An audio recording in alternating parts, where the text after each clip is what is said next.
Reading with your kids. Hola, ni hao, konnichiwa, assalamu alaikum, shalom, bonjour, jambo, bienvenidos. Hi, my name is Jedley, and this is the Reading with Your Kids podcast. We have a wonderful show for you today. It is a different kind of a show. We are not speaking with an author of a great children's book. We are speaking to an awesome mom. Our guest today is the driving force behind what CoCo likes. She is also a friend of mine. Her name is Emily Piers. Very early on in this interview, you're going to hear the way I met Emily is that she was a PTA mom and invited me to come up and perform at her child's school. And I had such a great time. And she's going to tell you what a great time the kids had. So I want to tell you right now that if you may be interested in having me bring my educational magic shows to your children's school, the way you can find out more about that is by visiting my website, Jedley.com, Jedlie, Jedley.com. You can also find out about the show at our Reading with Your Kids website, readingwithyourkids.com/live, readingwithyourkids.com/live. Joining us right now from beautiful Presque Isle, Maine, up in Aroostook County, right up at the top of, really close to the top of the world.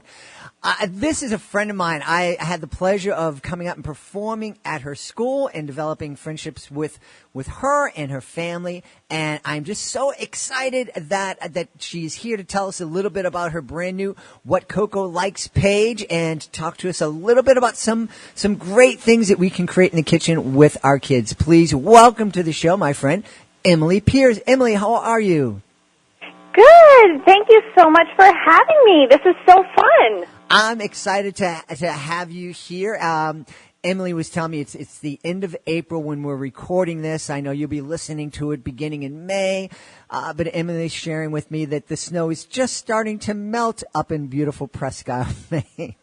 Yes, we still have snow, unfortunately. Yes. But it is starting to melt. Those April showers are definitely here and starting to melt the snow, so we're excited for spring, that's for sure. It was on one of my performances up in Aroostook County many years ago where I first heard the term mud season.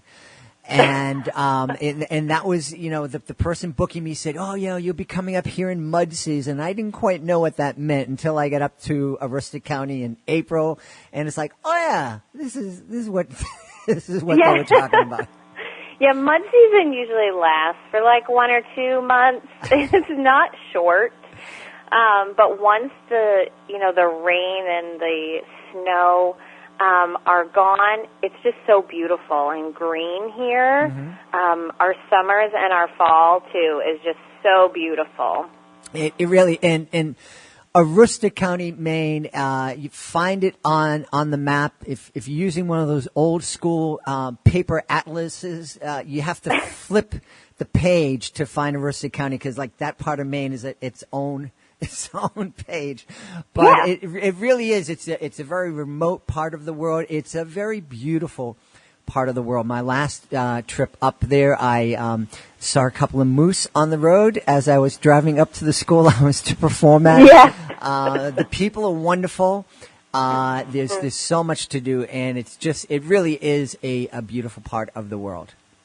Yeah, it is like its own little world, mm-hmm. kind of. Like you said, you have to turn the page in the atlas to find us, but it's so, small town community, close-knit, lots of families, and it's just, everybody knows everybody. Mm-hmm. It's that small town comfort and community. And we're so happy to have you come up and join us at the schools. It was so much fun to have you, and the kids loved you. You're just so, engaging, and you really connect with the kids and build this trust with them. And they almost like hang off your every word. They're just so excited to see what you're going to do and what you're going to say next. So it's just been so fun to have you and meet you and keep up with you. Well, that's all I needed to hear. Thanks very much for being on the show. No.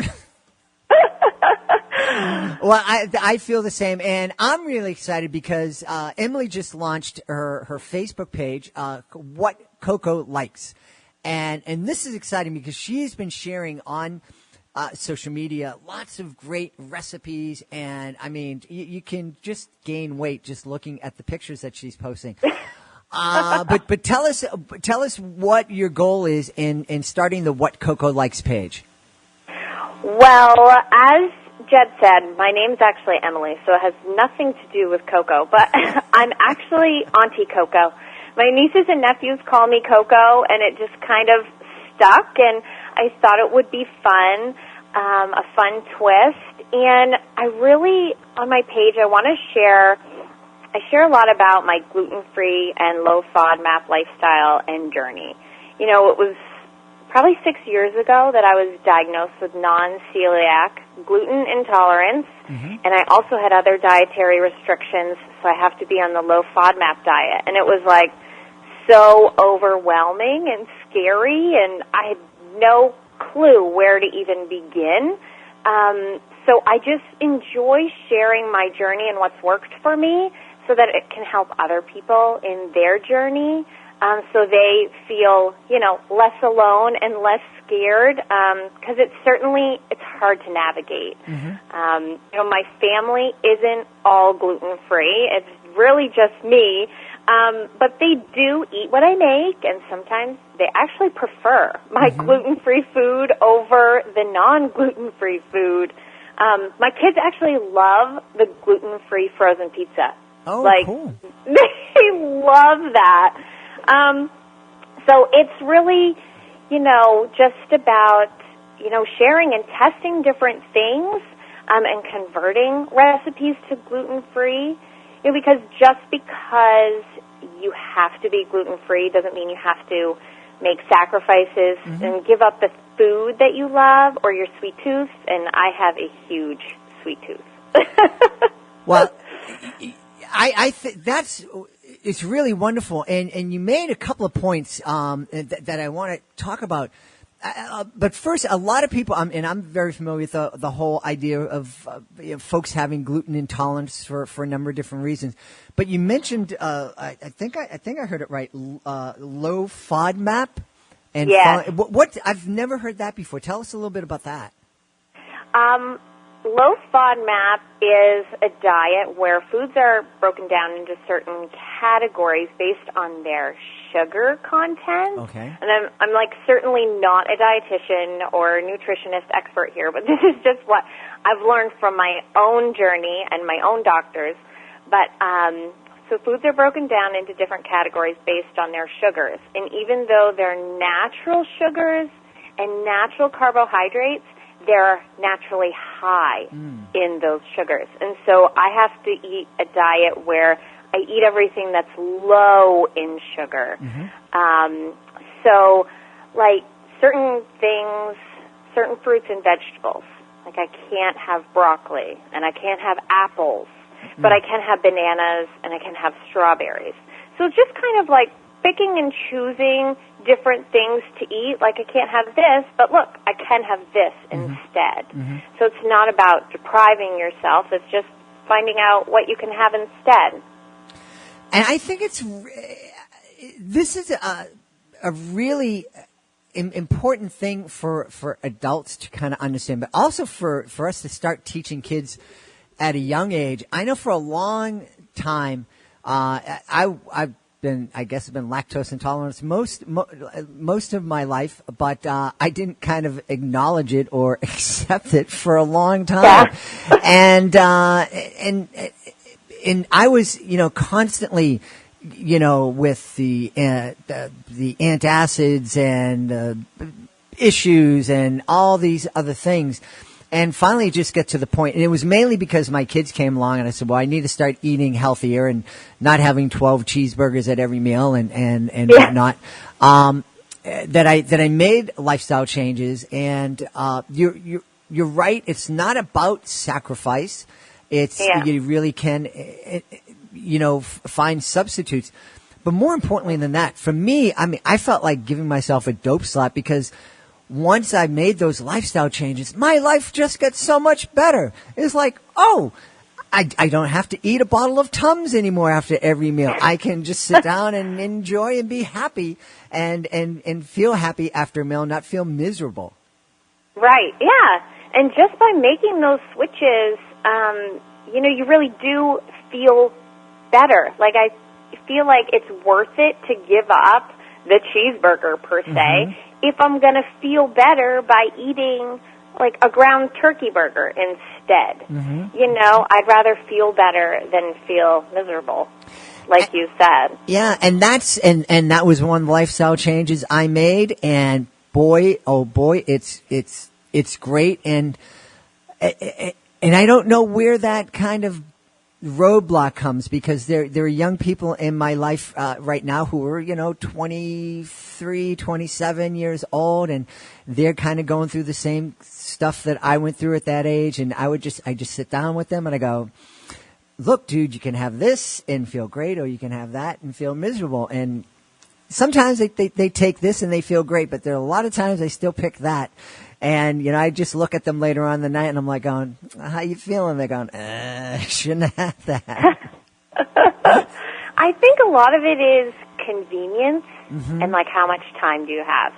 Because when you are, switching those ingredients out or changing your diet, it does take some planning ahead and some preparation, and sometimes you don't have time to do that. It's just quick and easy to go through the drive-thru, or it's quick and easy to just grab something out of your cupboard and go.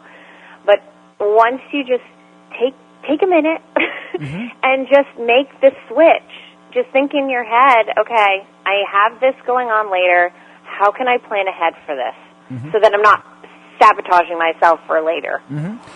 And this is I think, a really important lesson for us to talk to our kids about, because even if your kids don't have any kind of dietary issues, just having this conversation can help them start becoming more conscious of what they're putting into their bodies, and help them become more thoughtful about what they're putting into their bodies. And that can only help as they get older, and as their peers might pressure them or suggest that they take this substance or that substance.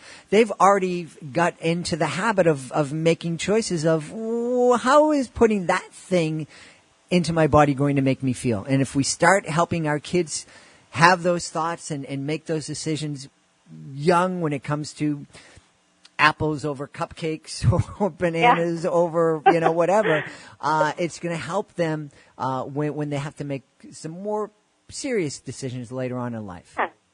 Totally. And, I don't, have a cupcake. I'm not saying don't have a cupcake. Just have one. Just don't have two. or 20. That's, We had, speaking of cupcakes, Emily, I think I mentioned probably at the show at your kids' school that we host international kids in our home. And yes, and one of those kids was this wonderful young man from Bologna in Italy. He's like 7 feet tall. He came here to play basketball for a year at a high school. And Giovanni had never had a cupcake because he couldn't have milk. And I said, dude, wait a minute. And I went out and found some, I forget, it was either cashew milk or almond milk, but I made up a batch of cupcakes with that milk substitute, and he ate all of those cupcakes. It was just, this 17-year-old kid looked like he was 3 years old going, oh, cupcakes! Oh, I know, so delicious. I mean, why would you want to go without cupcakes in your life? I mean, like I said, it is, when you're making that switch, it is really overwhelming and daunting. But, I got really good at reading ingredient labels and seeing what's in the foods I was eating, but then also experimenting with recipes and new foods. So, I wanted to have cupcakes. So instead of regular milk, I swapped out and just used almond milk. I found a flour that could work. Pretty much, it is my go-to flour. It's never failed me. Some of my family can't even tell it's gluten-free. It's cup-for-cup multi-purpose flour.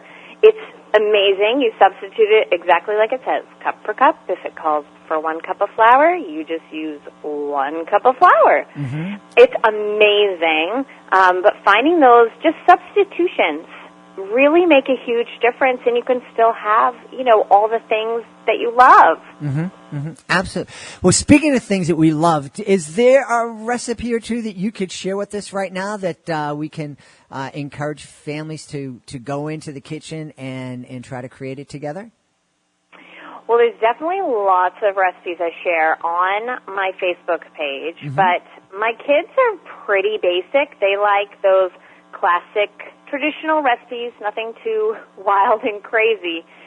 So even just a simple banana bread or brownies, they love. Our grocery store carries those pre-made refrigerated doughs. The ones I'm talking about. They're just really easy to tear apart and bake and throw in the oven. I took this brand called Sweet Lawrence. They had a cookie dough and a brownie dough. And I decided to put them together in a muffin tin and bake them. And I made these little brownie cookies, a brookie. And they were so good. So if you're short on time, some of those things work great too. Well, so you just went in and had this genius moment where you had these 2 pre-made doughs and you just mushed them together in a cupcake or whatever, and voila, genius. Yeah. I don't want to choose. I want to have one of both. I want to have one of each. I want to have both. I put them together, smushed them together, put them in the muffin tin, and baked them in the oven, and they were delicious. Now, what is it, do you think? There's something about baked goods. We just had Easter, and we celebrated Easter, and we had my son and his new wife came down, and they made. Unfortunately, it was filled with milk, so I couldn't have it. But it was they baked this really great thing with raspberries and frosting, and everybody was just going crazy for it. And there's just something about baked goods that is different than the ham and the rice and the potatoes and things like that. It just kind of evokes a different feeling, I think, sometimes when people are sitting around enjoying a piece of cake or a cupcake or a brownie. Yeah. Oh, totally. I think there's just something, like you said, about sharing a baked good that you've taken time out of your day to take care of prepping everything, mixing it all up, putting it in the oven to bake, taking care of it, and just, I don't know, I always say I baked it with love, so that's why it tastes so good.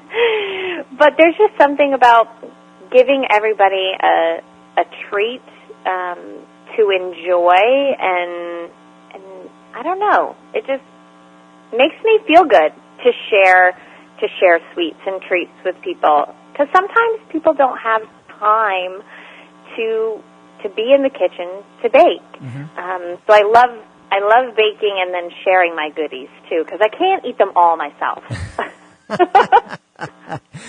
Well, I love too that you found because there's some things about baking that it just takes time and that love, and you have to go in and make sure everything's okay and not shut the oven door too hard to make things fall.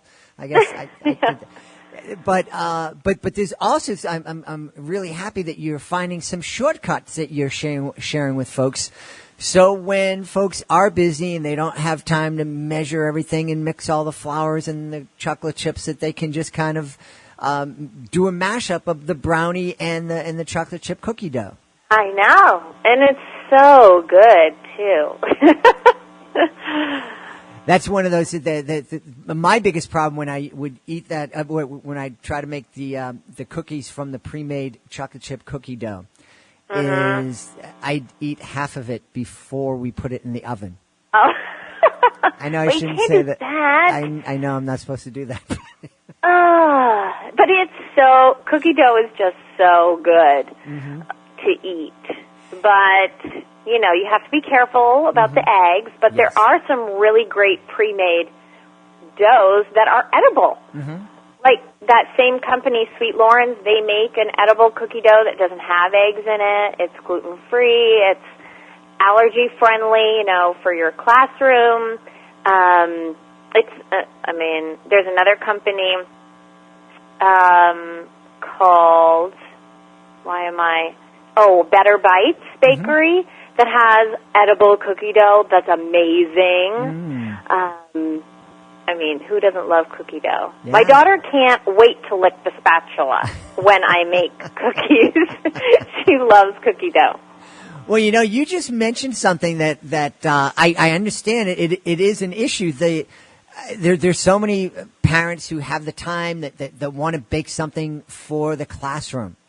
And, if the kid's having a birthday party or a special day, let's send in some cupcakes, let's send in a cake, and the kids can share it. But there's those allergens, and my wife literally had a kid in her class that was allergic to everything. It was everything. So it's wonderful that there are solutions out there that can help so that you can create something and send it in with your kids that's not going to make one of the classmates sick. I know, and it's so hard. You don't want to be that kid that gets left out. For sure, but there are definitely some options out there now, and they're usually in the refrigerated or freezer section of your grocery store. Some stores are really great, too, about finding things for you and special ordering them, too. So I would just check with your local store about that. Excellent. And so these are some of the things that folks can find when they go to Facebook and then like your What CoCo Likes Facebook page. Yes. Excellent. Now, how often do you plan on posting recipes and tips and things like that? I usually share a lot of food, a lot of things that I've been baking and trying out in the kitchen, usually 4 or 5 times a week.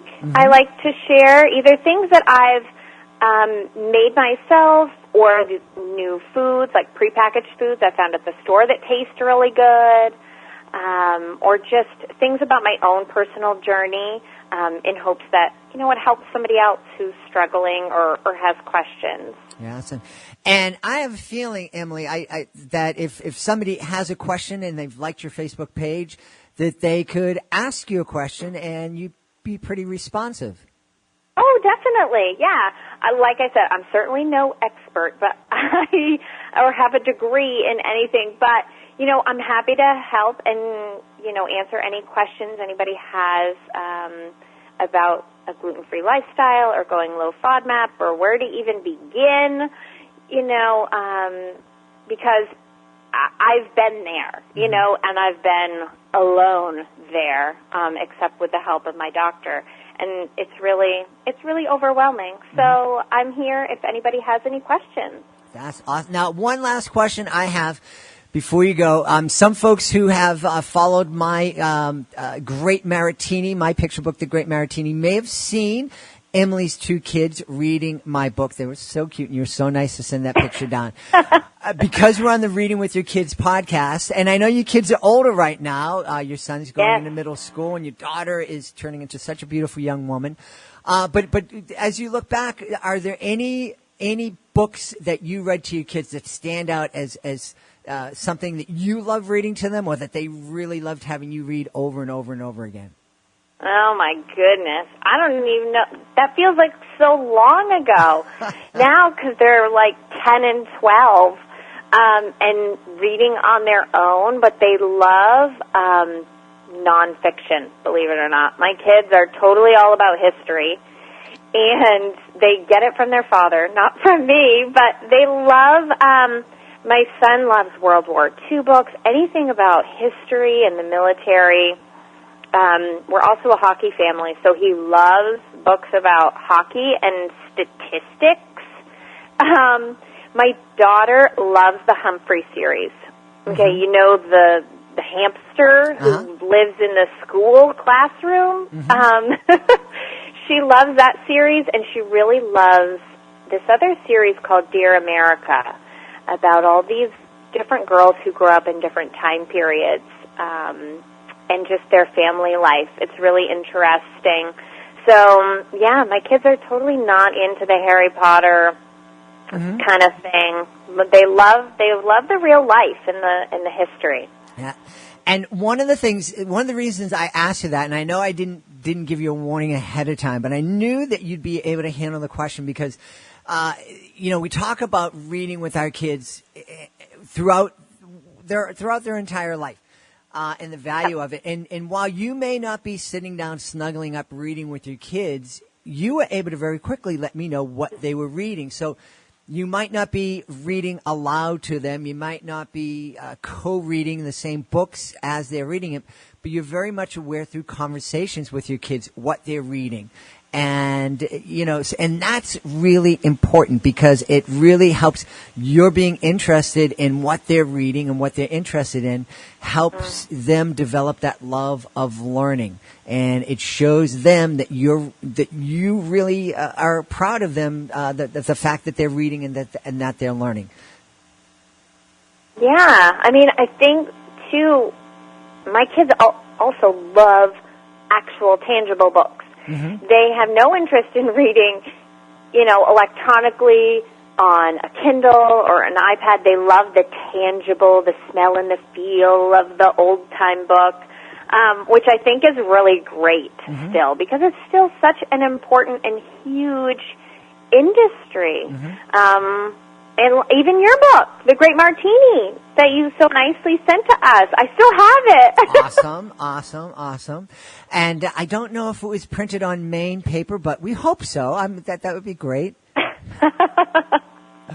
Well, we want to encourage everybody to check out Emily's Facebook page. It's called What CoCo Likes, and just type in the search bar on Facebook what CoCo likes, and it's going to pop up, and there's going to be all sorts of wonderful information that you're going to love. And we loved talking to the driving force behind what CoCo likes, Emily Pierce. Emily, thank you so much for being on the show. Thank you so much for having me. Please be sure to join us for the next edition of the Reading with Your Kids podcast. Our guest will be Leslie Wall. Leslie is our friend. She's the author of The Perfect Blind Side. She'll be back to tell us some great fantasy books that we may want to co-read with our older kids. That's the next edition of the Reading with Your Kids podcast. If you are the author of a great children's book, you want to check out our fun summer reads promotion. This is a great way to let thousands and thousands and thousands of people know about your great book. To find out more about how you can participate in the Fun Summer Reads program and find out about all of our great author services, just go to readingwithyourkids.com and click on the author services link at the top of the page. I want to thank Emily Pierce for being with us today. Check out what CoCo likes.